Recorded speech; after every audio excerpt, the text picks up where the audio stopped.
Bismillahirrahmanirrahim. Elhamdülillahi Rabbil alemin. Vessalatu vesselamu ala eşrefil enbiya'i vel murselin.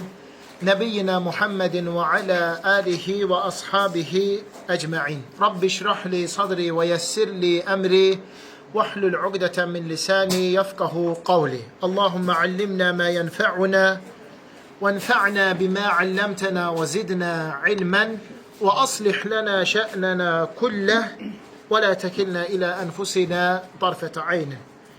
Əziz, qiymətli qardaşlar, hörmətli böyüklər, ağsaqqallar, dəyərli cəmaat. Həmd olsun uca Allaha. Allah Teala bizləri günlərin ən üstünü, ən xeyirlisi olan Arafa gününə yetişdirdi.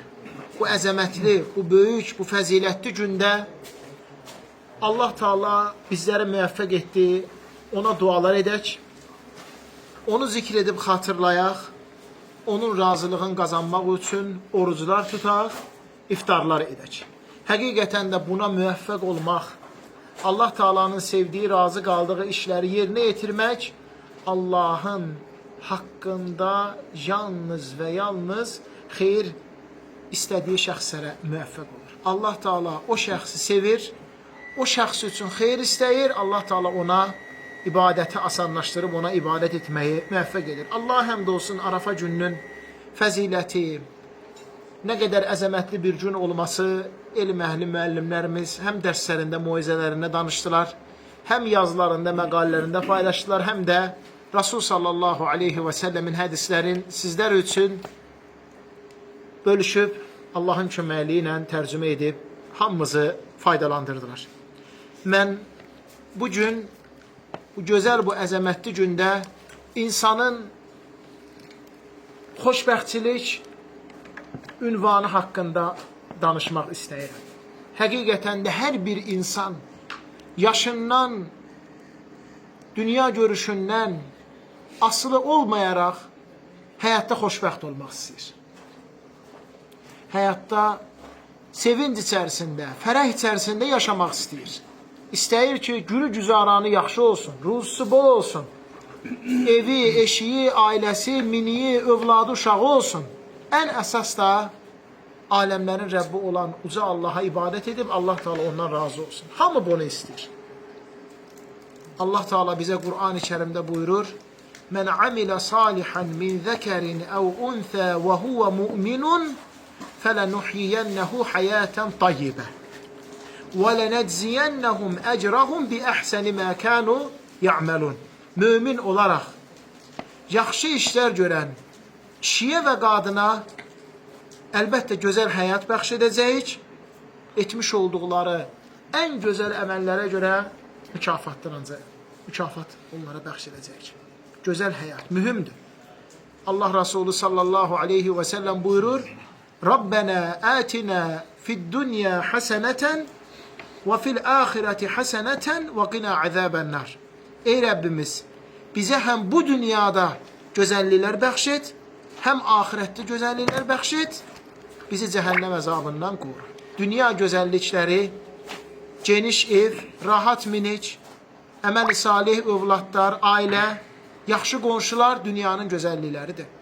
Ahirət gözəllikləri isə Allahın huzuruna salih əməllər edərək çıxmaq, qəbir həyatının gözəl keçməsi, qəbirdən qalxıb dirilməyin asan olması, sırat körpüsündən ildırım surəti ilə keçmək, Peyğəmbər sallallahu aleyhi və səlləmin şəfaətinə nail olmaq, Allah Teala bizi onun şəfaətinə nail eləsin.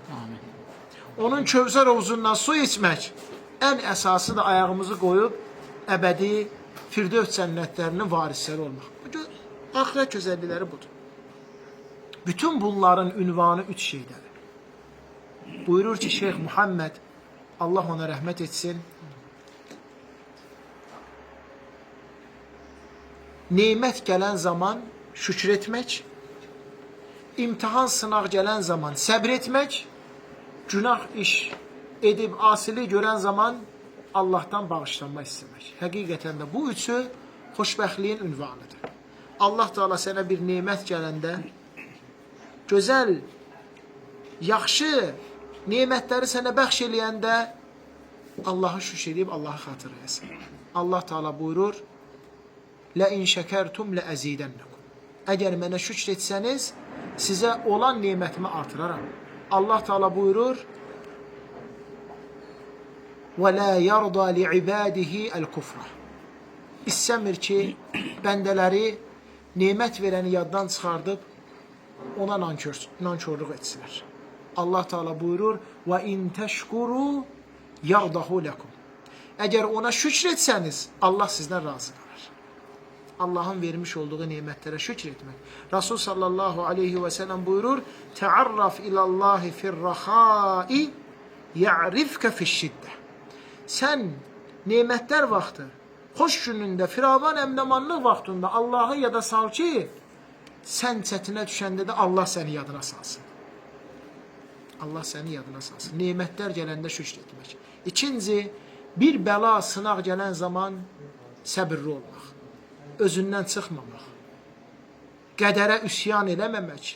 Səbir, insanın nəfsin Allaha ibadətdə və itaətdə tutub saxlaması deməkdir. Allaha ibadətdə və itaətdə tutub saxlaması deməkdir. Səbrin üç növü var. Bir, ibadəti və itaəti etməkdə səbirli olmaq. Necə ki, bax, bu gün, bu isti havada hamı oruç tutdu. Aça da bilərdi. Nafilə orucdur, heç bir günah yoxdur. Amma əzm elədi, qəti qərarda oldu, səbirli oldu və ibadətdə səbir. Mükafatı da bu əzəmətli günü ibadətlə keçirdi. Allaha ibadətdə və itaati səbirli olmaq. Sonra günahlara və asililərə qarşı səbirli olmaq. Yəni bir günah var orada, səni gözləyir, sənin üçün də o günah. Amma özü saxlayırsan ki, mən getməyəcəm. Səbirli olursan. Bax, bu günahlara qarşı səbirli olmaq. Üçüncü isə Allahın qədərinə, qismətinə, taleyinə qarşı səbirli olmaq. Əgər sənə bugün bir xoşa gəlməz nəsə baş veribsə, çünki yaxşı şeyə hamı şükür edir, səbirli olmaq lazımdır. Necə ki, qədərin şirini, yaxşısı, xeyrisi var, eləcə də qədərin acısı, turşu və şərlisi var. Ən böyük imtihanlar, sınaqlar, bəlalar da Peyğəmbərlərin başına gəlir. Yərhamukallah. Allah Teala insanı ona görə imtihan edir ki, bir, həmin insan Allah yanında sevimli bəndə olsun. İki, onun günahları əfv olub bağışlansın. Üç, Allah yanı dərəcəsi, məqamı ucalıb yüksəlsin. Elə cənnətdə dərəcələr var ki, insan ora nə namazla çata bilməz, nə də orucla. Ora çata bilər imtihanlara səbir etməsiyle. Sonra qardaşlarım, xoşbəxtçiliyin üçüncü ünvanı bir günah eləyən zaman Allah'tan dərhal bağışlanma istəmək. Həqiqətən də yaxşı əməllər, günah əməlləri silib aparır. Allah Resulü sallallahu aleyhi ve sellem buyurur ki, bir günah iş edən zaman ardınca yaxşı əməl et ki, onu silib onu aparsın. Bax, bu üçü insanın həyatında cəm olub toplansa, artıq o xoşbəxtdir. Başqa heç nəyə ehtiyac yoxdur. Nemət gələndə şükr eləyir, həm deyir Allaha, sevinir. Bəla imtihan gələndə səbirli olur, üsyan eləmir Allaha. Bir günah iş görəndə də Allaha qayıdır, ümidin üzmür Allah'tan.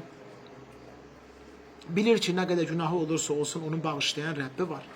Bağışlamağı sevən Rəbbi var. Ona addım atsa, yüyürə-yüyürə gələn Rəbbi var. Əgər sən göylərlə yer qədər günah eləsən, Allah'tan qayıdıb bağışlanma istəsən, Allah Teala səni göylərlə yer qədər bağışlar, əff edir. Ona görə qardaşlarım, əgər xoşbəxt olmaq istəyirsə, bu üçün həyatımızda cəm edib, toplayıb, saxlayaq. Allah Teala qəbul eləsin. Amin. Allah Subhanahu Teala dua edirəm ki, həm qardaşımızı, həm bizi, həm də bütün cəmaatımızı bu Arafa günü, hansı ki, bəndələrin cəhənnəm odundan ən çox xilas etdiyi gündür. Cəhənnəm odundan xilas edib azad eləsin. Allah'ım bizi bu Arafada da bağışla. Allah'ım bizi ən çox xoşladığın Arafa günü və onun səhərsi günü olan Qurban günündə də bağışla. Onun 11-ci zilhiccəsində də, 12-sində də, 13-ündə də bağışla, ya Rabbi. Allah'ım bizi həm bu həftə, həm gələn həftə, həm bu ay, həm gələn ay bizi həmişə bağışla, ya Rabbi. Bizi əff et. Nə zaman ki, sənə qayıdıb, sənə tövbə elə, bizim tövbələrimizi qəbul elə. Yeməyini yaxşı adamlar yesin.